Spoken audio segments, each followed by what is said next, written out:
পৃথিবীর মানুষ আগুন ছাড়া চলতে পারে না।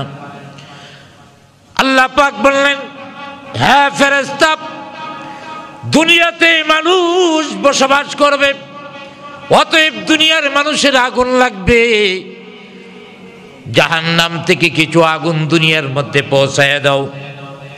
আমার ভাইয়েরা, একজন ফেরেশতা জাহান্নামের যিনি দায়িত্বশীল মালিক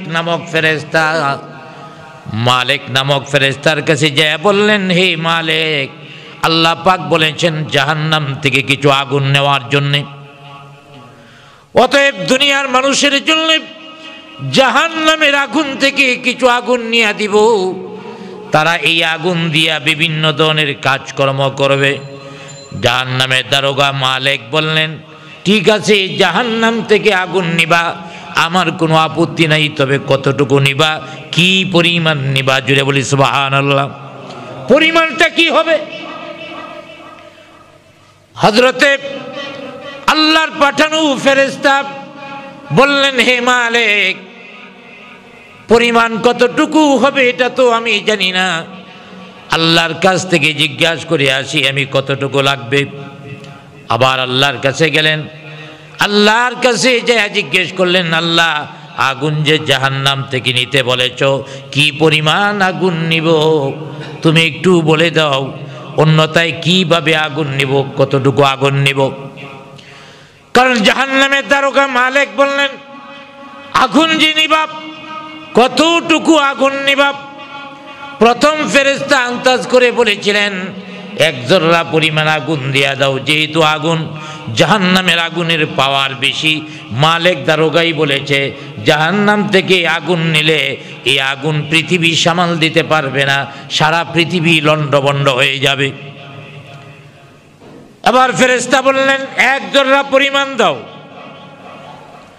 কয় না, এক জর্রা পরিমাণও যদি নাও তবু সমস্যা আছে। আমার ভাইয়ের আল্লাহর কাছে যা জিজ্ঞেস করলেন, আল্লাহ কতটুকু নিব? আল্লাহ পাক বললেন, এক জর্রা আগুন নিবা, তবে সোজাসুজিভাবে নেওয়া যাবে না। এক জর্রা আগুন নিবা, সেই আগুনটাকেও সোজা নেওয়া হবে না। সেই আগুনটা নিয়ে অমুক পাহাড়ের মধ্যে রেখে দাও। এই পাহাড়ের মধ্যে আগুনটা এক জর্রা পরিমাণ। আর কতটুকু আগুন? সুইয়ের মাথার মধ্যে যে পানিটা উঠে, সুই যদি পানিতে চুবায়, সুইয়ের মাথার মধ্যে যে পানিটা উঠে 70 ভাগের 1 ভাগকে বলা হয় এক জর্রা। সুবহানাল্লাহ বলেন। এক জর্রা আগুন, তাও ডাইরেক্ট আনা যাবে না। আমার ভাইয়েরা, যেমন 440 লাইন, এই 440 লাইনের মধ্যে যদি আমরা যে তারে ব্যবহার করি, ডাইরেক্ট যদি দে, তাহলে তার ব্রাস্ট হবে কি হবে না? আগুন লেগে যাবে। অতএব এক জর্রা পরিমাণ নিবা, তাও প্রসেসিং করতে হবে।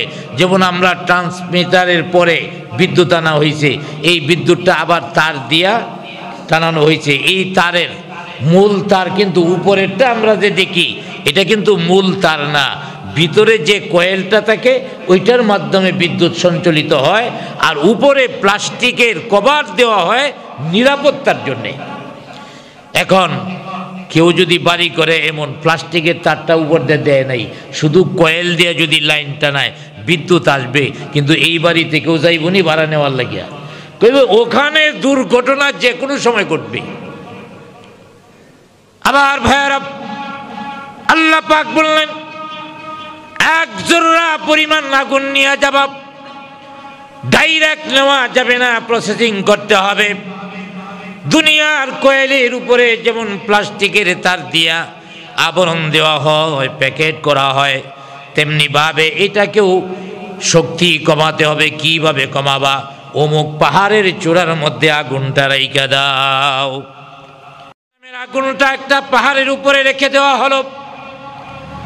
পাহাড়টা মোমবাতির মতো জ্বলতে জ্বলতে জ্বলতে জ্বলতে পাথরটা শেষ হয়ে গেল। দেখবেন মোমবাতি যখন জ্বলতে থাকে, এক সময় মোম পুড়ে যায়, সামান্য সুতা এটাও গড়ে পুড়ে যায়।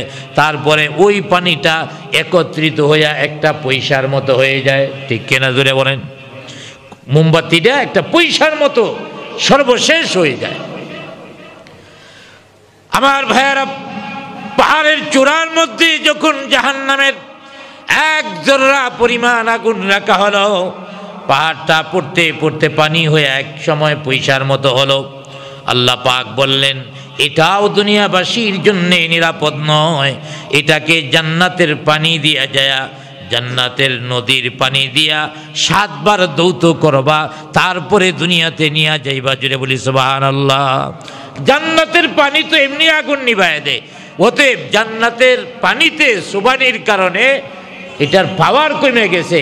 পৃথিবীতে যত আগুন আছে, আপনি ওই রডের মিলের, রোলিং মিলসের আগুন বলেন, ইটের ভাটার আগুন বলেন, বিদ্যুতের আগুন বলেন, জ্বালানি যত আছে, পৃথিবীর সমস্ত আগুনের মূল হলো জাহান্নাম থেকে এক জর্রা পরিমাণ নিয়ে আসা।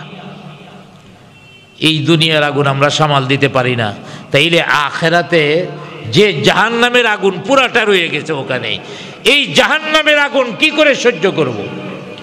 3000 বছর পর্যন্ত জাল দিয়া এই আগুন বানানো হয়েছে। অতএব এই আগুনে জাহান্নামীদেরকে দেওয়া হবে। আমার ভাইয়েরা, তখন আস্তে আস্তে এদের ইয়াও বাড়তে থাকবে, আস্তে আস্তে এদের শাস্তিটাও বাড়তে থাকবে। আমি বলতেছিলাম, যেহেতু জান্নাতীদের মধ্যে প্রমোশন হয়, জাহান্নামেও প্রমোশন হবে। জাহান্নামে প্রমোশন মানে শাস্তি আরও বেড়ে দেওয়া।